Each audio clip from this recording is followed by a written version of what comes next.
നമസ്കാരം. Marunadan Malayali chief editor Shajan സ്കറിയെ police arrest ചെയ്തത് സുപ്രീം കോടതിയുടെ ഉത്തരവുകളെല്ലാം കാറ്റിൽ പറത്തിയാണ്. മറുനാടനെതിരെ ആസൂത്രിത വേട്ടയ്ക്ക് ഒരുങ്ങി ഇറങ്ങിയവർ തുടർച്ചയായി നിയമലംഘനങ്ങൾ നടത്തുന്നതാണ് കേരളം കണ്ടത്.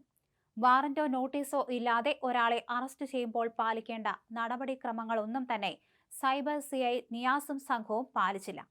ഭാരതീയ നാഗരിക് സുരക്ഷാ സംഹിത 2023 സെക്ഷൻ 47 പ്രകാരം എങ്ങനെയാണ് ഒരാളെ അറസ്റ്റ് ചെയ്യേണ്ടതെന്ന് കൃത്യമായി നിർദ്ദേശിച്ചിട്ടുണ്ട്. ഇതനുസരിച്ച് DGP ഷെയ്ഖ് ദർവേസ് സാഹിബ് കേരളത്തിലെ പോലീസ് ഉദ്യോഗസ്ഥർക്ക് സർക്കുലർ പുറപ്പെടുവിച്ചിരുന്നു. കഴിഞ്ഞ മാസം 24-നാണ് പോലീസിനായി അറസ്റ്റ് നടപടികൾ എങ്ങനെ വേണമെന്ന സർക്കുലർ DGP അയച്ചത്. ഈ സർക്കുലർ അയച്ച് 2 ആഴ്ച കഴിയുമ്പോൾ തലസ്ഥാന നഗരത്തിൽ DGPയുടെ മൂക്കിന് താഴെയുള്ള ഉദ്യോഗസ്ഥർ അത് ലംഘിക്കുകയാണ് ഉണ്ടായത്. അറസ്റ്റ് ചെയ്യപ്പെട്ട വ്യക്തിയെ അറസ്റ്റിനുള്ള കാരണങ്ങളും ജാമ്യാവകാശങ്ങളും അറിയിക്കേണ്ടതാണെന്നാണ് DGP സർക്കുലറിൽ വ്യക്തമാക്കിയത്. സെക്ഷൻ 47-ന്റെ സംഗ്രഹം ഇങ്ങനെയാണ്: വാറന്റ് ഇല്ലാതെ ഒരാളെ അറസ്റ്റ് ചെയ്യുന്ന ഓരോ പോലീസ് ഉദ്യോഗസ്ഥനോ മറ്റേതെങ്കിലും വ്യക്തിയോ താൻ അറസ്റ്റ് ചെയ്യപ്പെട്ട കുറ്റകൃത്യത്തിന്റെ പൂർണ്ണ വിവരങ്ങൾ അല്ലെങ്കിൽ അത്തരം അറസ്റ്റിനുള്ള മറ്റു കാരണങ്ങൾ ഉടൻ തന്നെ അദ്ദേഹത്തെ അറിയിക്കണം. ജാമ്യമില്ലാത്ത കുറ്റകൃത്യത്തിൽ കുറ്റാരോപിതനായ വ്യക്തിയെ ഒഴികെയുള്ള ആരെയെങ്കിലും ഒരു പോലീസ് ഉദ്യോഗസ്ഥൻ വാറന്റ് ഇല്ലാതെ അറസ്റ്റ് ചെയ്യുമ്പോൾ അറസ്റ്റ് ചെയ്യപ്പെട്ട വ്യക്തിയെ ജാമ്യത്തിൽ വിടാൻ അർഹതയുണ്ടെന്നും അയാൾക്ക് വേണ്ടി ജാമ്യക്കാരെ ഏർപ്പാട് ചെയ്യണമെന്നും അറിയിക്കണം. അറസ്റ്റ് നടത്തുമ്പോൾ പോലീസ് ഉദ്യോഗസ്ഥൻ തന്റെ കാരണങ്ങൾ രേഖാമൂലം രേഖപ്പെടുത്തണമെന്നും ഭാരതീയ നാഗരിക് സുരക്ഷാ സംഹിതയിലെ സെക്ഷനുകൾ അനുശാസിക്കുന്നുണ്ട്. മേൽപ്പറഞ്ഞ സാഹചര്യങ്ങളിൽ ഒരാളെ അറസ്റ്റ് ചെയ്യുന്ന ഓരോ ഉദ്യോഗസ്ഥനും കേസിന്റെ സ്വഭാവമനുസരിച്ച് അറസ്റ്റിനുള്ള കാരണങ്ങൾ അല്ലെങ്കിൽ അറിയിപ്പ് എന്നിവ ഉടൻ അറിയിക്കണം. കുറ്റകൃത്യം ജാമ്യം ലഭിക്കാവുന്ന സ്വഭാവമുള്ളതാണെങ്കിൽ അറസ്റ്റ് ചെയ്യപ്പെട്ട വ്യക്തിയെ ജാമ്യത്തിന് അർഹതയുണ്ടെന്ന് അറിയിക്കേണ്ടതാണ്. അതിനാൽ അവർക്ക് വേണ്ടി ജാമ്യക്കാരെ ഏർപ്പാട് ചെയ്യാം.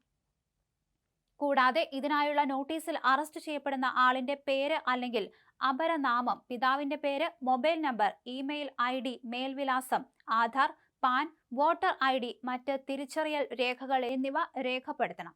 കൂടാതെ ക്രൈം നമ്പർ, അറസ്റ്റിലേക്ക് നയിച്ച നിയമവും വകുപ്പും, പോലീസ് സ്റ്റേഷന്റെ പേരും ജില്ലയും, അറസ്റ്റ് ചെയ്ത തീയതിയും സമയവും, ജാമ്യം ലഭിക്കുന്ന കുറ്റകൃത്യമാണോ അല്ലയോ, അറസ്റ്റിലേക്ക് നയിച്ച സാഹചര്യവും കാരണവും കൃത്യമായി ചേർത്തിരിക്കണം. ഏറ്റവും താഴെ അറസ്റ്റ് നടപ്പിലാക്കിയ ഉദ്യോഗസ്ഥന്റെ പേരും ഒപ്പും, പോലീസ് സ്റ്റേഷന്റെ പേരും, അറസ്റ്റിന് വിധേയനാകേണ്ട വ്യക്തിയുടെ ഒപ്പും, സ്വീകർത്താവിന്റെ പേരും വിലാസവും തീയതിയും സമയവും എല്ലാം തന്നെ ഉണ്ടായിരിക്കണം.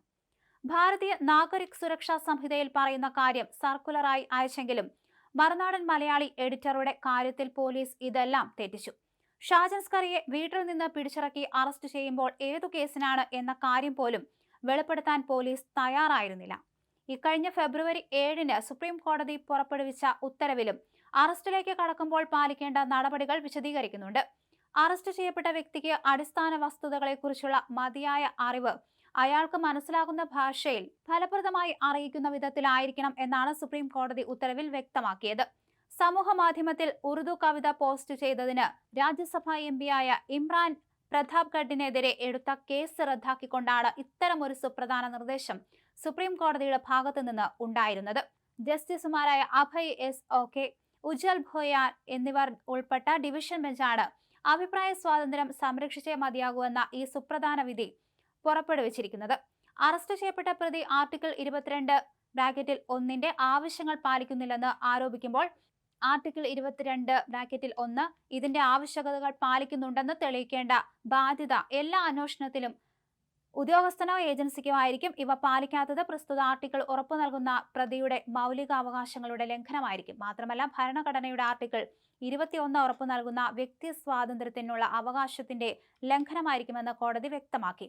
ആർട്ടിക്കിൾ 22(1) ഇതിന്റെ മറ്റ് നിർബന്ധിത സുരക്ഷാ സംവിധാനങ്ങളും പാലിച്ചിട്ടുണ്ടോ എന്ന് ഉറപ്പാക്കേണ്ടത് മജിസ്ട്രേറ്റിന്റെ കടമയാണ്. ആർട്ടിക്കിൾ 11(1) ലംഘിക്കപ്പെട്ടാൽ പ്രതിയെ ഉടൻ മോചിപ്പിക്കാൻ ഉത്തരവിടേണ്ടത് കോടതിയുടെ കടമയാണെന്നും സുപ്രീം കോടതി ഉത്തരവിൽ വ്യക്തമാക്കിയിരുന്നു. ഈ ഉത്തരവെല്ലാം ഷാജൻ സ്കറിയുടെ കാര്യത്തിൽ കാറ്റിൽ പറത്തുകയാണ് പോലീസ് ചെയ്തത്. ഷർട്ടിടാൻ പോലും അനുവദിക്കാതെയാണ് ഷാജനെ പോലീസ് അറസ്റ്റ് ചെയ്തത്. അറസ്റ്റ് നിയമവിരുദ്ധമാണെന്ന് ബോധ്യമായതിനെ തുടർന്നാണ് കോടതി ജാമ്യം അനുവദിച്ചത്.